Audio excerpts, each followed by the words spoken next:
Hello, hello, hello, goddesses and gods, everybody.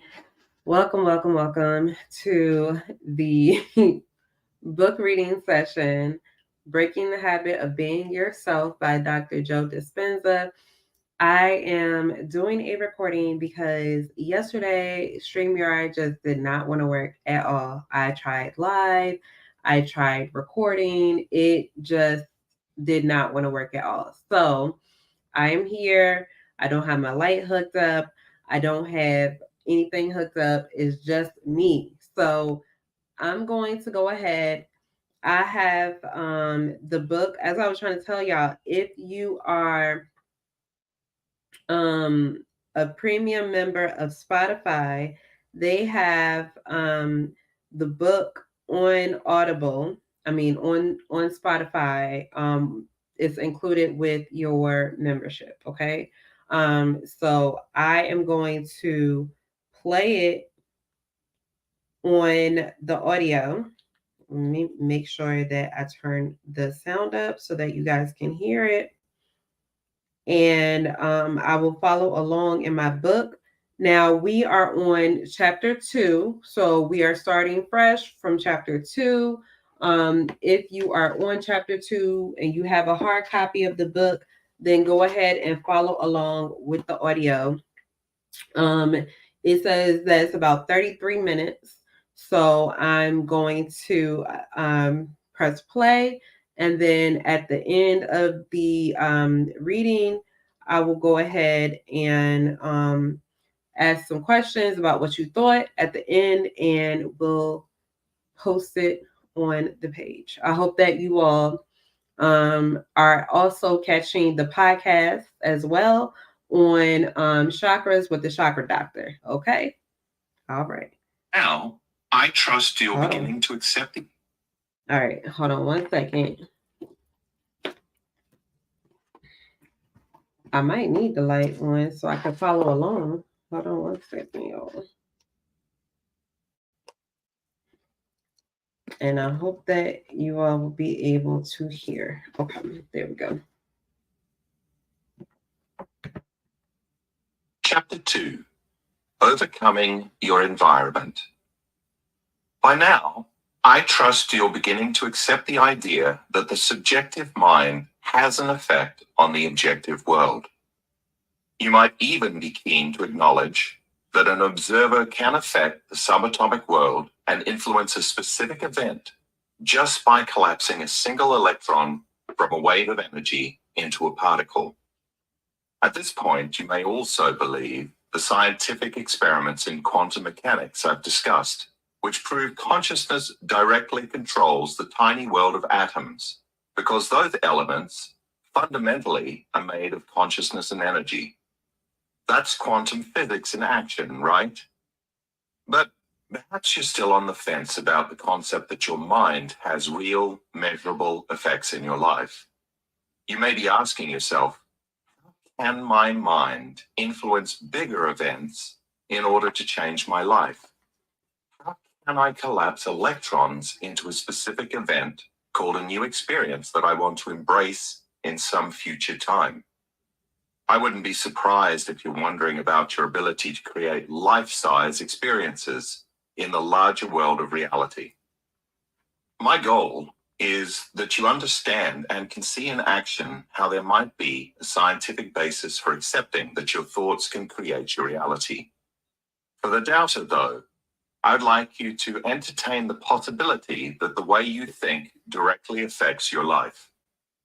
If you can accept this paradigm as a possibility, then by pure reason, you would have to agree that the following is possible. To create something different from what you've grown accustomed to in your personal world, you have to change the way you routinely think and feel each day. Otherwise, by repeatedly thinking and feeling the same way you did the day before and the day before that, you will continue to create the same circumstances in your life, which will cause you to experience the same emotions, which will influence you to think equal to those emotions. Going out on a limb here, permit me to compare this situation to the proverbial hamster in the wheel.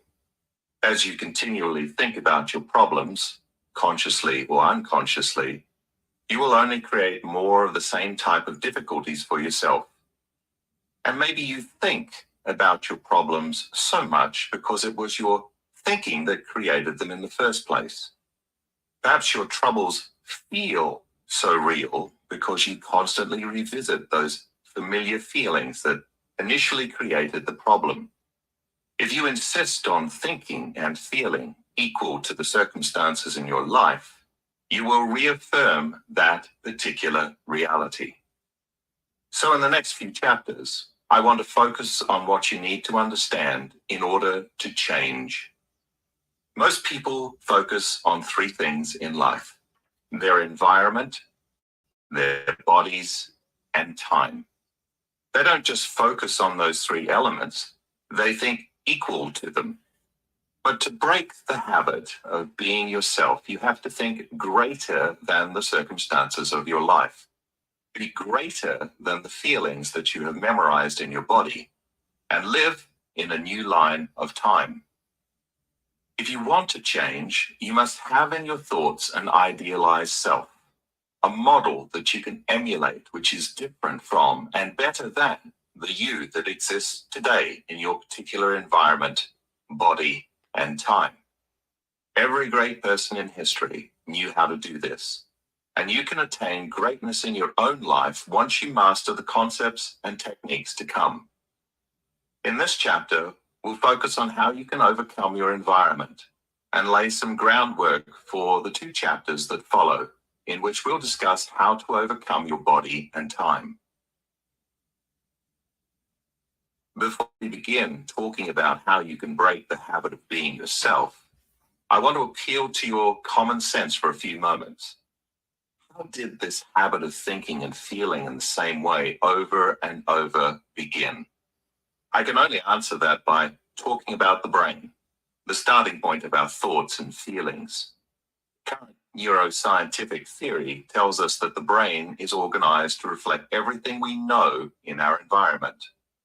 All of the information we have been exposed to throughout our lives in the form of knowledge and experiences is stored in the brain's synaptic connections. The relationships with people we've known, the variety of things we own and are familiar with, the places where we've visited and lived at different times in our lives, and the myriad experiences we've embraced throughout our years are all configured in the structures of the brain. Even the vast array of actions and behaviors that we've memorized and repeatedly performed throughout our lifetimes are imprinted in the intricate folds of our gray matter. Hence, all of our personal experiences with people and things at specific times and places are literally reflected within the networks of neurons, nerve cells that make up our brains. What do we collectively call these memories of people and things that we experience at different times and places in our lives? That's our external environment. For the most part, our brains are equal to our environment, a record of our personal past, a reflection of the life we've lived. During our waking hours, as we routinely interact with the diverse stimuli in our world, our external environment activates various brain circuits. As a consequence of that nearly automatic response, we begin to think and react equal to our environment. As the environment causes us to think, familiar networks of nerve cells fire that reflect previous experiences already wired in the brain. Essentially, we automatically think in familiar ways derived from past memories. If your thoughts determine your reality, and you keep thinking the same thoughts, which are a product and reflection of the environment, then you will continue to produce the same reality day after day. Thus, your internal thoughts and feelings exactly match your external life because it is your outer reality, with all of its problems, conditions, and circumstances, that is influencing how you're thinking and feeling in your inner reality.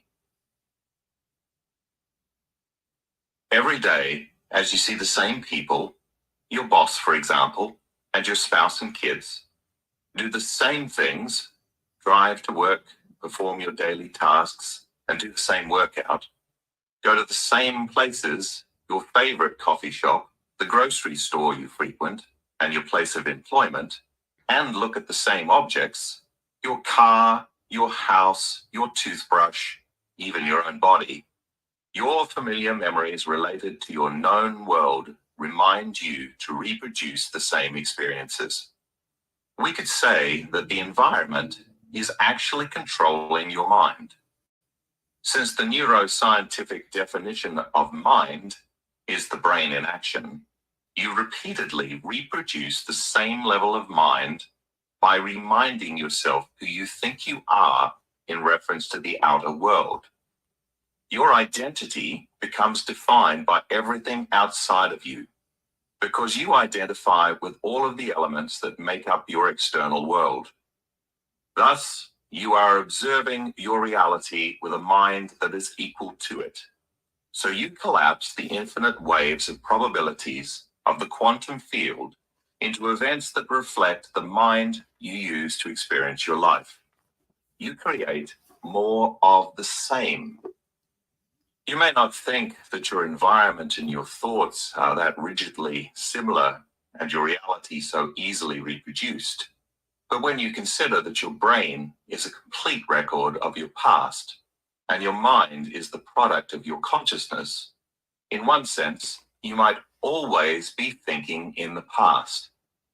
By responding with the same brain hardware that matches what you remember, you're creating a level of mind that is identical to the past because your brain is automatically firing existing circuits to reflect everything you already know, have experienced, and thus can predict.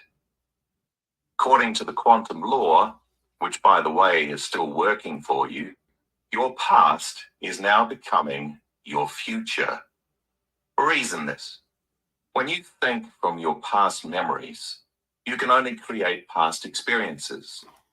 As all of the knowns in your life cause your brain to think and feel in familiar ways, thus creating knowable outcomes, you continually reaffirm your life as you know it. And since your brain is equal to your environment, then each morning your senses plug you into the same reality and initiate the same stream of consciousness. All of the sensory input that your brain processes from the external world, that is seeing, smelling, hearing, feeling, and tasting, turns your brain on to think equal to everything familiar in your reality.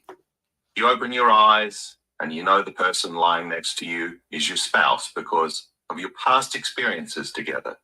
You hear barking outside your door and you know it's your dog wanting to go out. There's a pain in your back and you remember it's the same pain you felt yesterday. You associate your outer familiar world with who you think you are by remembering yourself in this dimension, this particular time and space.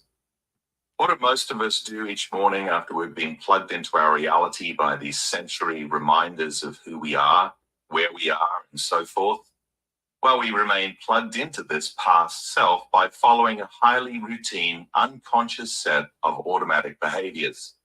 For example, you probably wake up on the same side of the bed, slip into your robe the same way as always, look into the mirror to remember who you are, and shower following an automatic routine. Then you groom yourself to look like everyone expects you to look, and brush your teeth in your usual memorized fashion. You drink your coffee out of your favorite mug and eat your customary breakfast cereal. You put on the jacket you always wear and unconsciously zip it up. Next, you automatically drive to work along your accustomed, convenient route. At work, you do the familiar things that you've memorized how to do so well. You see the same people who push your same emotional buttons, which causes you to think the same thoughts about those people and your work and your life. Later, you hurry up and go home, so you can hurry up and eat, so you can hurry up and watch your favorite TV shows, so you can hurry up and go to bed, so you can hurry up and do it all over again. Has your brain changed at all that day? Why are you secretly expecting something different to show up in your life when you think the same thoughts, perform the same actions, and experience the same emotions every single day? Isn't that the definition of insanity? All of us have fallen prey to this type of limited life one time or another. By now, you understand the reason why. In the preceding example, it's safe to say that you're reproducing the same level of mind every day, and that if the quantum world shows that the environment is an extension of your mind, and that mind and matter are one, then as long as your mind remains the same, your life will stay status quo. Thus, if your environment remains the same, and you react by thinking in the same way, then according to the quantum model of reality, shouldn't you create more of the same? Think of it this way. The input remains the same, so the output has to remain the same. How then can you ever create anything new? There is another possible consequence that I should mention. If you keep firing the same neural patterns by living your life the same way each day, every time you respond to your familiar reality by recreating the same mind, that is, turning on the same nerve cells to make the brain work in the same way, you hardwire your brain to match the customary conditions in your personal reality, be they good or bad. There is a principle in neuroscience called Hebb's law. It basically states that nerve cells that fire together wire together. Hebb's credo demonstrates that if you repeatedly activate the same nerve cells, then each time they turn on, it will be easier for them to fire in unison again. Eventually, those neurons will develop a long-term relationship. So when I use the word hardwired, it means that clusters of neurons have fired so many times in the same ways that they have organized themselves into specific patterns with long-lasting connections. The more these networks of neurons fire, the more they wire into static routes of activity. In time, whatever the oft-repeated thought, behavior, or feeling is, it will become an automatic, unconscious habit. When your environment is influencing your mind to that extent, your habitat becomes your habit. So if you keep thinking the same thoughts, doing the same things, and feeling the same emotions, you'll begin to hardwire your brain into a finite pattern that is the direct reflection of your finite reality. Consequently, it will become easier and more natural for you to reproduce the same mind on a moment-to-moment basis. This innocent response cycle causes your brain and then your mind to reinforce even further the particular reality that is your external world.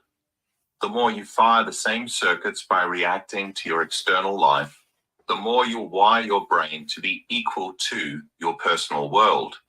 You'll become neurochemically attached to the conditions in your life.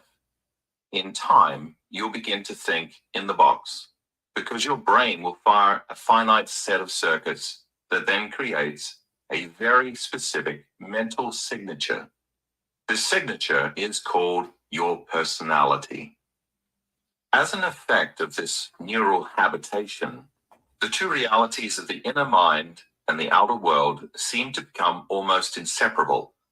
For instance, if you can never stop thinking about your problems, then your mind and your life will merge together as one.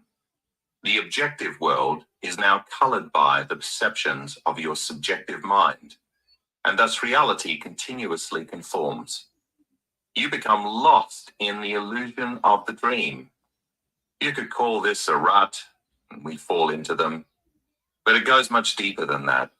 Not just your actions, but also your attitudes and your feelings become repetitive. You have formed the habit of being yourself by becoming, in a sense, enslaved to your environment. Your thinking has become equal to the conditions in your life, and thus you, as the quantum observer, are creating a mind that only reaffirms those circumstances into your specific reality. All you are doing is reacting to your external, known, unchanging world. In a very real way, you have become an effect of circumstances outside of yourself. You have allowed yourself to give up control of your destiny. Unlike Bill Murray's character in the movie Groundhog Day, you are not even fighting against the ceaseless monotony of what you're like and what your life has become. Worse, you aren't the victim of some mysterious and unseen force that has placed you in this repetitive loop. You are the creator of the loop. The good news is that since you created this loop, you can choose to end it.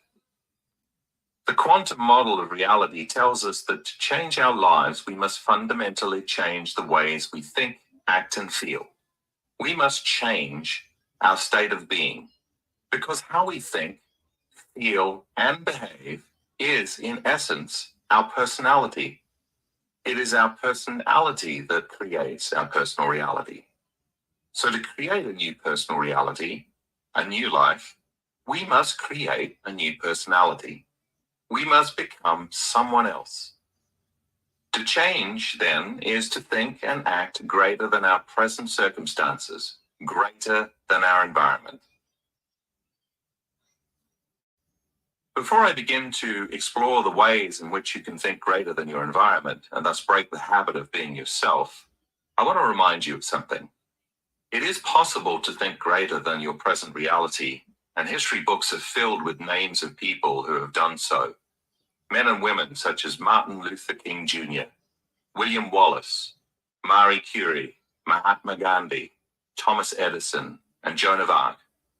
Every one of these individuals had a concept in his or her mind of a future reality that existed as a potential in the quantum field. This vision was alive in their inner world of possibilities beyond the senses, and in time, each of these people made those ideas a reality.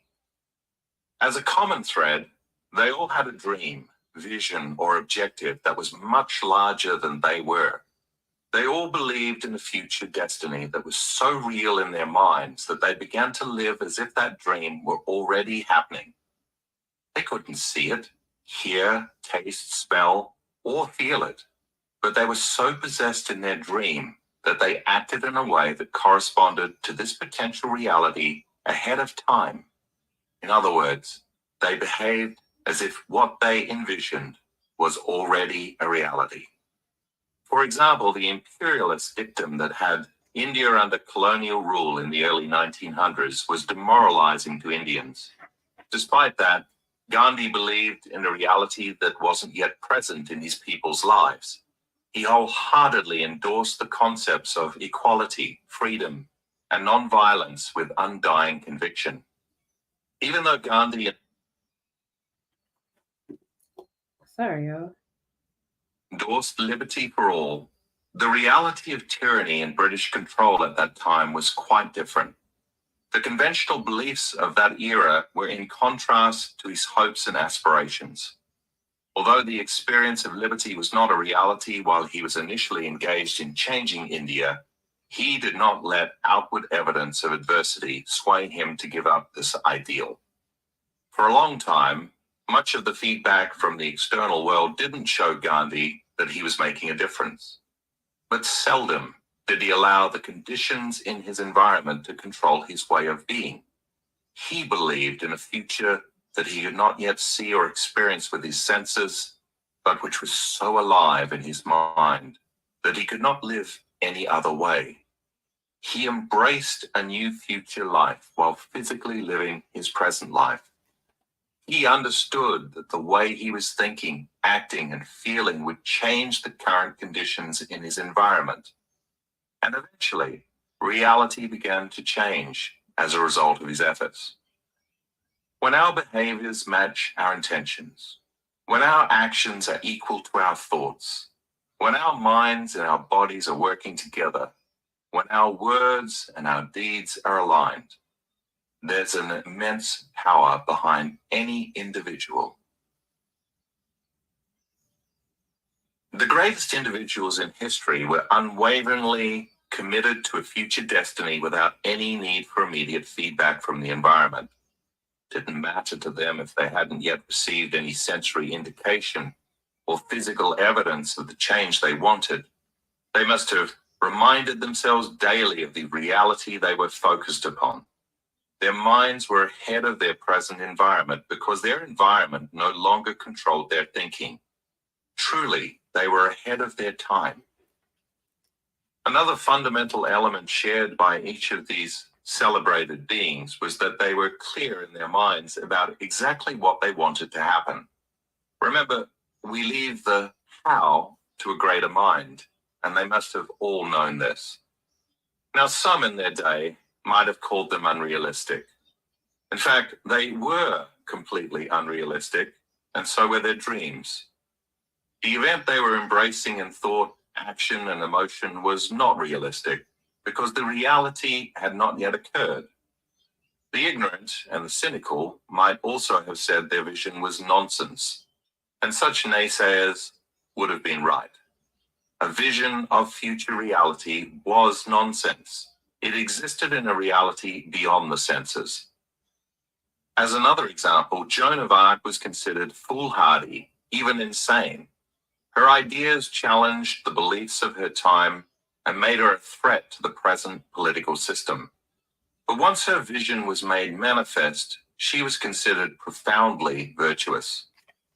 When one holds a dream independent of the environment, that's greatness. Coming up, we'll see that overcoming the environment is inextricably linked with overcoming the body and time. In Gandhi's case, he was not swayed by what was happening in his outer world, environment. He didn't worry about how he felt and what would happen to him, body. And he didn't care how long it would take to realize the dream of freedom, time. He simply knew that all these elements would sooner or later blend to his intentions. For all of the giants in history, is it possible that their ideas were thriving in the laboratory of their minds to such an extent that to their brains, it was as though the experience had already happened? Can you too change who you are by thought alone? Neuroscience has proven that we can change our brains, and therefore our behaviors, attitudes, and beliefs, just by thinking differently. In other words, without changing anything in our environment. Through mental rehearsal, repeatedly imaging, performing an action, the circuits in the brain can reorganize themselves to reflect our objectives. We can make our thoughts so real that the brain changes to look like the event has already become a physical reality. We can change it to be ahead of any actual experience in our external world. Here's an example.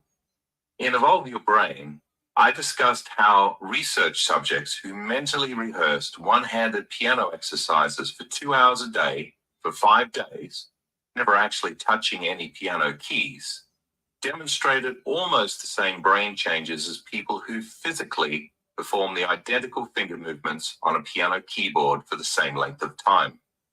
Functional brain scans showed that all the participants activated and expanded clusters of neurons in the same specific area of the brain. In essence, the group who mentally rehearsed practicing the scales and chords grew nearly the same number of brain circuits as the group who physically engaged in the activity. The study demonstrates 2 important points. Not only can we change our brains just by thinking differently, but when we are truly focused and single-minded, the brain does not know the difference between the internal world of the mind and what we experience in the external environment. Our thoughts can become our experience. This notion is critical to your success or failure in your endeavor to replace old habits, prune old neural connections with new ones, sprout new neural connections. So let's look more closely at how the same learning sequence took place in those people who mentally practiced but never physically played any notes. Whether we physically or mentally acquire a skill, there are 4 elements that we all use to change our brains: learning knowledge, receiving hands-on instruction, paying attention, and repetition. Learning is making synaptic connections. Instruction gets the body involved in order to have a new experience, which further enriches the brain. When we also pay attention and repeat our new skill over and over again, our brains will change. The group who physically played the scales and chords grew new brain circuits because they followed this formula.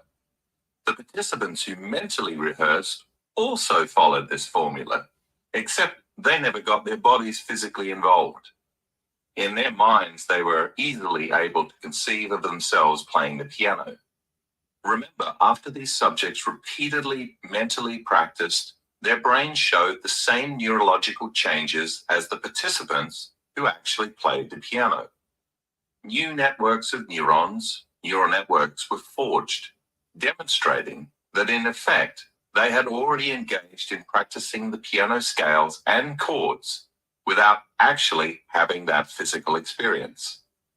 We could say that their brains existed in the future, ahead of the physical event of playing the piano. Because of our enlarged human frontal lobe and our unique ability to make thought more real than anything else, the forebrain can naturally lower the volume from the external environment so that nothing else is being processed but a single-minded thought. This type of internal processing allows us to become so involved in our mental imaging that the brain will modify its wiring without having experienced the actual event. When we can change our minds independent of the environment and then steadfastly embrace an ideal with sustained concentration, the brain will be ahead of the environment. That is mental rehearsal, an important tool in breaking the habit of being ourselves. If we repeatedly think about something to the exclusion of everything else, we encounter a moment when the thought becomes the experience. When this occurs, the neural hardware is rewired to reflect the thought as the experience. This is the moment that our thinking changes our brains and thus our minds. To understand that neurological change can take place in the absence of physical interactions in the environment is crucial to our success in breaking the habit of being ourselves. Consider the larger implications of the finger exercise experiment. If we apply the same process, mental rehearsal, to anything that we want to do, we can change our brains ahead of any concrete experience. If you can influence your brain to change before you experience a desired future event, you will create the appropriate neural circuits that will enable you to behave in alignment with your intention before it becomes a reality in your life. Through your own repeated mental rehearsal of a better way to think, act, or be, you will install the neural hardware needed to physiologically prepare you for the new event. In fact, you'll do more than that. The brain's hardware, as I use the analogy in this book, refers to its physical structures, its anatomy, right down to its neurons. If you keep installing, reinforcing, and refining your neurological hardware, the end result of that repetition is a neural network. In effect, a new software program. Just like computer software, this program, for example, a behavior, an attitude, or an emotional state, now runs automatically. Now you've cultivated the brain to be ready for your new experience, and frankly, you have the mind in place so that you can handle the challenge. When you change your mind, your brain changes. And when you change your brain, your mind changes. So when the time comes to demonstrate a vision contrary to the environmental conditions at hand, it is quite possible for you to be already prepared to think and act with a conviction that is steadfast and unwavering. In fact, the more you formulate an image of your behavior in a future event, the easier it will be for you to execute a new way of being. So can you believe in a future you cannot yet see or experience with your senses, but have thought about enough times in your mind that your brain is actually changed to look like the experiences happened ahead of the physical event in your external environment? If so, then your brain is no longer a record of the past, but has become a map to the future. Now that you know you can change your brain by thinking differently, is it possible to change your body to look like it too has had an experience ahead of the actual intended circumstances? Is your mind that powerful? Stay tuned. Okay, so we are going to end the session there. Now, from what we have gathered from this reading, first of all, let me just say that for me, this was a meditative read today. Okay, chapter 2 had me just in it. Okay, so with that last question, right? He said, now that you know you can change your brain by thinking differently, is it possible to change your body to look like it too has had an experience ahead of the actual intended circumstances? So, first of all, he has basically said in chapter 2 that you can really change your mind to the future. And by doing that, you then change the environment that is around you, regardless of what your environment is. As long as you change this here, then everything that's around you will change. Okay. So, with that question, me being, conscious about my health right now, like I don't even want to think about the wealth, the money aspect, right? I want to think about the health aspect, right? Because when I started my health journey, I was focused on not taking medicine and getting rid of my thyroid symptoms. Those were the most important things that I was thinking about when I started my health journey. And I'm not taking medicine. I'm right now I don't have any thyroid symptoms. So, was that from the products that I was using, or was that from the mindset that I wanted to change that aspect of myself, right? So, with the body, is you thinking that you're going to be healthy, slim, and fit enough to change your body to what it is you want it to look like? So, if I want my body to have a flatter stomach, maybe just a couple of abs because I don't really want nothing too muscular, just a little sleek abs, and a more clear face, skin, glowing, all of that is me thinking that way into the future. I will look like X, Y, and Z. Put a picture up of what I want and look at that every day to remind myself that this is what I will look like in the future. Is that enough to make my body change into that? And that is what we will discuss next week on Monday, at 8 p.m. 7:30 p.m. Eastern Standard Time. We're going to be on chapter 3, Overcoming Your Body. I'm so excited. This book is so amazing. And I'm so excited to actually see your comments, your thoughts about what we have discussed in chapter 2 or what we listened to in chapter 2.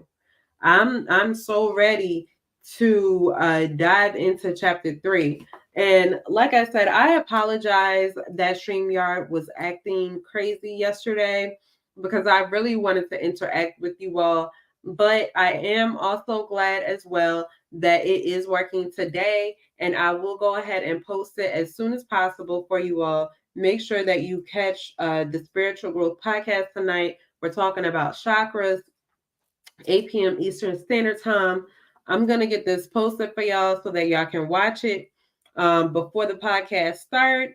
And I love y'all. I'll see y'all next Monday at 7:30 p.m. Eastern Standard Time. Breaking the habit of Being Yourself by Dr. Joe Dispenza. I love y'all. Good night. Mwah, mwah.